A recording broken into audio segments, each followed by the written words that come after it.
हसमुख ठक्कर जी। राधे राधे। श्री हरि वल्लभ। महाराज जी राधे राधे। महाराज जी, साधु संत जी दाढ़ी और बाल बढ़ाते हैं, उसका कोई शास्त्रीय विधान है क्या? हाँ, संन्यास में दो पद्धतियां हैं। एक है भद्र करवाना, मुंडन करवा लेना, और एक है आजीवन या फिर 12 वर्ष के बाद मुंडन कराना। ऐसा ये साधु की दो पद्धति। कटिंग सेटिंग है साधु की पद्धति नहीं, या तो पूरा खड़े और या फिर पूरा मुंडन।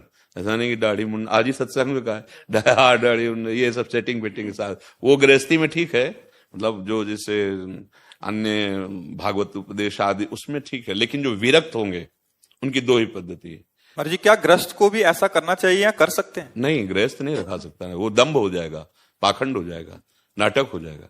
आप अपनी पद्धति से रहिए। अब गृहस्थी में बाबा जी के बंद करने, जिस देखो जब नकली पुलिस का वेश कोई धारण करता है ना, तो असली पुलिस वाले में जब फंस जाता है, थप्पड़ मार के वर्दी उतार के उसे कानून में अंदर भेजते हैं। वही पुरुष है, वर्दी भी वही है, लेकिन कानूनी उसने पढ़ाई डिग्री करके कानूनी प्राप्त नहीं किया अधिकार। तो जब फंसेगा, मान लो कई ऐसे सूचना जैसे आती है ना कि बड़ा बिल्ला लगाए लोगों से, फिर जब फंसा असली पुलिस में तो फिर गड़बड़ हो जाए। तो ये दम्भ होता। इसीलिए अगस्त्य जी ने शाप दे दिया था महाराज इंद्रद्युम्न को, दाढ़ी बढ़ा ली और साधु का वेश रखकर तपस्या करे, तो वहां से गुजरे तो ना प्रणाम ना नमस्कार न, तो उन्होंने कहा ये वैराग्य का वेश तूने धारण के लिए किससे लिया, किस महापुरुष से? तो अपनी मनमानी कर, जा हाथी की तरह बैठा रहा, हाथी की योनि को प्राप्त हो जा। तो वही जो गजेंद्र, पर भगवान का अंदर से उन्होंने भजन किया था, तो अंतिम समय याद आया, तब हरि पुकारा, वही बच गए। ऐसा नहीं, मनमानी नहीं कि हम बाबा जी की तरह नहीं, गृहस्थी में गृहस्थी की तरह रहो, विरक्ति में गृहस्थी की तरह नहीं, विरक्ति की तरह रहो। आपका जैसा जो मार्ग है उसके अनुसार चलना चाहिए, है नहीं? महर्षि, आज बहुत जने देखे जाते हैं कि जैसे आपको हम सन्यास वेश है पीला या लाल, तो वो पीला ओढ़ लेते हैं। बड़ा भारी अपराध है। अब तो मनमानी तो सब लोग कर रहे हैं, आज गुरुमानी कहाँ कोई चलना चाहता है। ऐसे वस्त्र धारण करने का अधिकार नहीं है। गुरु जैसे एक बार एक लाल कपड़ा धारण किए थे, धाम में आए, तो हमने पूछा आप किस आचार्य परंपरा से जुड़े, किससे नहीं बोल पाए। तो हम कहा भाई अपराध कर रहे हो, तो आपको लोग साधु मानेंगे, आप साधु पद्धति स्वीकार नहीं किए हो, आपसे गलत काम होंगे और लिखा जाएगा कि संत जो है ऐसे से ऐसे। वो मतलब आचार्य परंपरा से कोई भी सन्यास दीक्षा नहीं हुई। हम लोगों में जब हम सन्यास में थे तो गुप्त, हमारे जैसे आर्मी के कुछ गुप्त कोर्ट वर्ड होते हैं, ऐसे हम लोगों को कोर्ट वर्ड होते।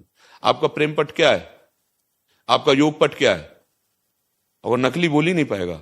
असली तो पहले गुरु ने जब विरक्त दिया तो सिखाया है, और तत्काल बोल पड़ा। नहीं बोल पड़ा तो वहां कोतवाल होते थे, कोतवाल संतों में, वो गेट के अंदर नहीं घुसने देंगे, वो कपड़े उतरवा लेंगे। पाखंड नहीं, नाटक नहीं, तो नाटक करेगा, सब संतों को गालियां मिली।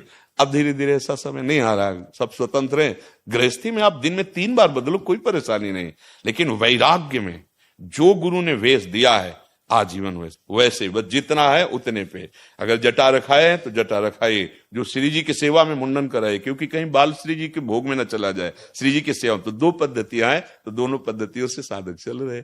गृहस्थी में है कि बड़ी स्वच्छ पवित्रता से आदर्श की तरह रहो, मनमानी आचरण नहीं। अच्छा, जैसे गृहस्थी में आप सेट कर सकते हो, आपको मौज है, छोटी छोटी दाढ़ी रख सकते हो, मुछ रख सकते हो, बाल रख सकते हो, लेकिन विरक्त की सेटिंग कैंची नहीं। उसके लिए फिर जैसा जग रहा है वैसे जगने दो, वैसे ही, या फिर पूरा मुंडन करवा लो, ऐसा चलता है। और मनमानी वेश बिल्कुल नहीं धारण करना चाहिए। क्यों वेश धारण करो, आपका वेश कोई निंदनीय क्या? अरे इस वेश में आप महात्मा है, सच्चे आचरण कीजिए। संत के मार्ग में चलना बड़ा कठिन है।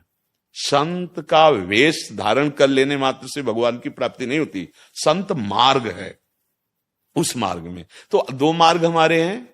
हमारे पिता मतलब प्रभु परमेश्वर ने 2, एक निवृत्ति एक प्रवृत्ति। तो निवृत्ति मार्ग में हम जितने भी संप्रदाय के हैं, लाल पीले नीले जितने भी, ये सब निवृत्ति मार्ग के पथिक हो गए। प्रवृत्ति मार्ग आप गृहस्थी में तो अपने अपने मार्ग से चले, पर हम दोनों घर पहुंचते हैं एक ही, हम दोनों के मिलने वाले पिता एक ही हैं, हम दोनों का आनंद एक ही है। पर अपने मार्ग को सही ढंग से समझ कर चले, तब वस्तु की प्राप्ति होती है। गृहस्थ धर्म बड़ा वंदनीय धर्म है। एक बार हमने वर्णन किया था इसे एकांतिक में कि हम जितने विरक्त जन हैं गृहस्थी में ही पैदा हुए, चाहे जितना बड़ा महापुरुष हो किसी माता पिता गृहस्थ के यहाँ ही, और चाहे जितना बड़ा महापुरुष हो, ये भिक्षा गृहस्थ से ही मिलती है, ये गृहस्थ से ही मिलते हैं।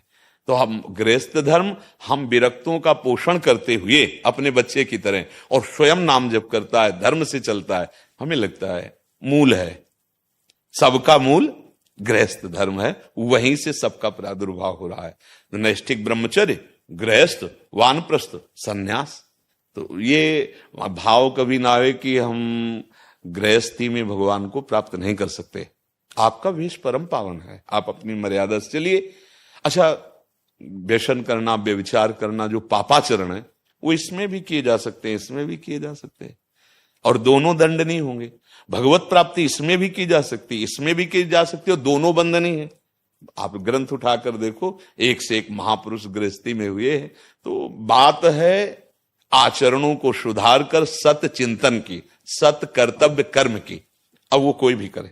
अब हम लोगों को प्रारब्ध समझो, भगवान की कृपा समझो कि ये मार्ग मिला है, चलो अनुभव करो, और अपने अनुभव से सबको, जैसे एक दीपक से लाखों दीपक जला दिए जाएं तो पहले वाले दीपक में कोई फर्क नहीं पड़ता। ऐसे करो, सेवा दी, समाज का अन्न खाया, समाज से वस्त्र ले, समाज से पोषित हुए हो, अब समाज का पोषण करो जो तुमने कमाया है। भजन, तपस्या, साधना, ज्ञान, उसके द्वारा समाज की सेवा करो। तो हम दोनों एक ही पिता के हैं। निवृत्ति प्रवृत्ति मार्ग एक ही प्रभु को प्राप्त कराता है, बस अपने मार्ग से चले। गंदे आचरण वाला कोई भी हो, वो किसी धर्म का नहीं माना जाता। गंदे आचरण वाला किसी धर्म का नहीं होता। जो पापाचारी होता है वो किसी धर्म को नहीं, वो कहता जरूर है कि हम अमुक अमुक, नहीं, पापाचारी अधर्मी ही होता है, धर्मात्मा नहीं हो सकता। पाप आचरण करने वाला किसी भी धर्म का नहीं होता। हाँ, धर्म से चलो, भगवान की प्राप्ति सबके लिए समान भगवान है।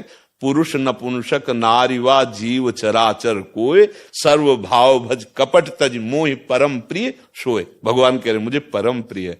देखो, दंडकारण्य में बड़े बड़े ब्रह्म ऋषि विराजमान थे, लेकिन जो सबरी माता को प्यार मिला वो ब्रह्म ऋषियों को नहीं मिला। भगवान किसी ब्रह्म ऋषि की कुटिया में नहीं गए। आप विचार, जो थोड़ा दैन्य थे कि भगवान हम पे भी कृपा करेंगे, तो उनसे पूछ लेते थे कि सबरी माता का आश्रम किधर है, मतलब संभाषण करके देख लेते थे। और जिनको था कि मैं फलाहारी, जितेंद्री, ब्रह्म ऋषि, और वो तो हे भाव सबरी के प्रति था ना, भीलनी थी। भगवान ने देखा भी नहीं, उधर देखा भी नहीं। और माता सबरी को जो प्यार मिला, बड़े बड़े ब्रह्म ऋषियों को नहीं मिला। प्रभु सामने बैठे हैं और सबरी ऐसी भाव में भी, और उसे कुछ पता ही नहीं क्या करूं क्या न करूं। पहले तो सोचती थी प्रभु आएंगे, ऐसा करेंगे, जब प्रभु आए तो इतना भाव विकल हो गई। और शास्त्रों में भी और संतों से भी सुना है कि भगवान ने सबरी के चखे हुए बेर पाए। वो भाव से चखती है ना, कि कहीं खट्टा बेर प्रभु को ना लगे, तो प्रभु भाव पाते हैं। उनके लिए बेर और रबड़ी रसगुल्ला से थोड़ी तो मतलब है। उसमें जैसे सुदामा जी के टूटे हुए चावल के किनके, वो लोग द्वारिकाधीश पर ऐसे पा रहे थे, और रुक्मिणी जी से कह रहे थे आज मुझे तृप्ति हुई है। तो भाई, तंदुलों में 56 भोग लगते हैं। सर्वलोक महेश्वर भगवान, सुदामा की वो दैन्यता और वो प्रेम, वो भगवान को प्यार। सबरी जी को जो प्यार मिला वो ब्रह्म ऋषियों को वहां दंडकारण्य के नहीं मिला।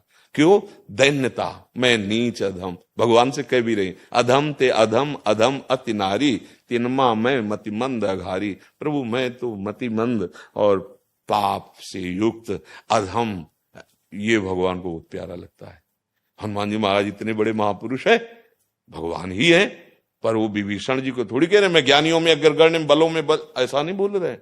बोले असमय अधम सखा सुनु, ये मोहू पर रख। ये तो मेरे ऊपर भगवान की कृपा नहीं, वैसे तो मैं बड़ा, और है कौन? ज्ञानी नाम अग्रगण्यम, बुद्धिमताम वरिष्ठम, अतुलित बलधामम।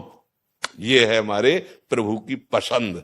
तो जहां अगर कोई भी अभिमान हो, चाहे गृहस्थ का, चाहे विरक्ति का, जो अपने मार्ग से नहीं, तो प्रभु को नहीं प्राप्त कर सकता। और दैन्य है तो देखो, विदुरानी के घर भगवान ने क्या पाया? छिलका। गजब हो गया। कोई भी पानी के लिए तैयार होगा। विदुर जी आए, देखा कि गुदा तो फेंक रही, छिलका है, छील के ये क्या कर रही हो? भगवान ने कहा वो स्वाद लई है, वो स्वाद लई। क्यों? देहातीत अवस्था प्रेम में डूबी हुई। जो बात केवल भगवत प्रेम की है, आचरण की है, पवित्रता की है। दोनों मार्ग से भगवत प्राप्ति, गृहस्थ और विरक्त। एक दूसरे का अनुकरण करने की बात नहीं है। संतों की बात मानो और उनके अनुसार चल दो तो मंगल हो जाएगा। अब आप लाल पीला ओढ़ करके ऐसे तो अमर्यादित चेष्टा नहीं करनी चाहिए, अपनी अपनी मर्यादा में रखना चाहिए। भगवान ने 2 मार्ग बनाए, जैसे अपने रोड में है ना कि भाई बस यहां से चले, साइकिल वाला यहां से, पैदल यहां से चले। ऐसी भगवान ने विधान बनाया है कि आप अपने अपने धर्म व्यवस्था के अनुसार चलो और हम मुझे प्राप्त हो जाओ।